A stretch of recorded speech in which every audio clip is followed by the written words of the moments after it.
अस्सलाम वालेकुम my home chefs. आज मैं आपको सिखाऊंगी रबड़ी खीर बनाना। सबसे पहले रबड़ी तैयार करेंगे। ये मैंने लिया है इंस्टेंट रबड़ी। पहले मैं इसको तैयार कर लूँ, फिर आपको मैं खीर का सामान दिखाती हूँ। सबसे पहले आप दूध डाल दें पैन में, दूध को बॉईल होने दें।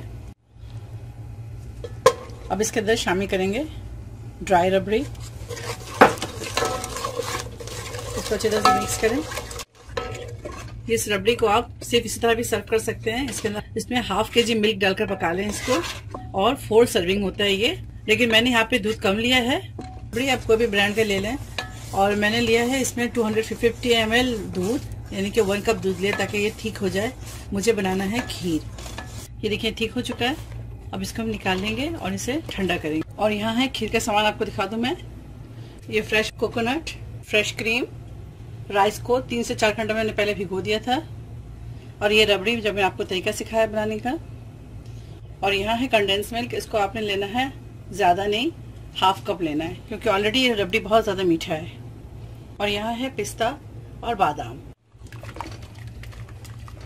दूध को मैंने 1 घंटे पहले चढ़ा दिया था बॉईल होने के लिए।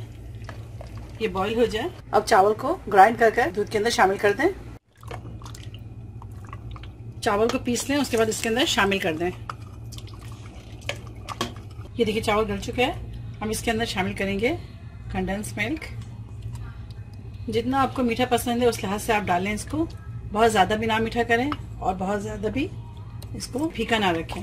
इसको थोड़ा पका लो 1 से 2 मिनट के लिए। उसके बाद इसके अंदर शामिल करेंगे कोकोनट, साथ ही इसके अंदर शामिल कर देंगे रबड़ी। अब इस रबड़ी को ज़रूर ट्राई करें। अच्छी तरह से इसे मिक्स करेंगे। इसके अंदर शामिल करेंगे फ्रेश क्रीम।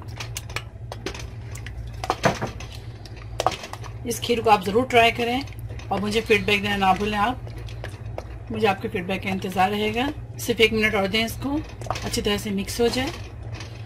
उसके बाद इसके अंदर शामिल करेंगे, आपके पास अगर केवड़ा एसेंस है वो शामिल कर दें, वरना आप रोज़ वाटर शामिल कर दें। तो इसके अंदर एसेंस शामिल कर दिया मैंने, और इसको थोड़ा सा हिलाएंगे। कुछ बादाम और पिस्ते को हम इसके अंदर साबित शामिल करेंगे, और बाकी के हम कुछ काट लेंगे जो ऊपर से गार्निशिंग के लिए।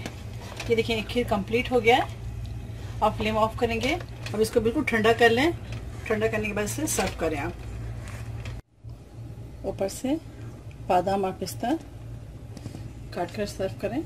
रबड़ी खीर तैयार है। आप इसे जरूर ट्राई करें और मुझे दुआओं में याद रखें। अगर आपको रेसिपी अच्छी लगे तो ज़्यादा लाइक करें, शेयर करें और एक प्यारा सा कमेंट करें। और अपना बहुत ख्याल रखें। Stay safe, take care, lots of love. अल्लाह हाफिज़, अस्सलाम वालेकुम।